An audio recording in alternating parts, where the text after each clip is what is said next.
Welcome back to another technical deep dive here in the debug zone. Today we're tackling a big question and breaking it down with insights from other users. Hopefully this clears up some misconceptions and helps you get the answer you need. So buckle up, stay a little curious, and let's jump right in.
And that's a wrap.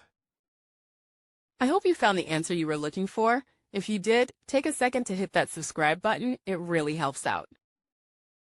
And let me know in the comments which solution worked best for you. See you next time in the debug zone.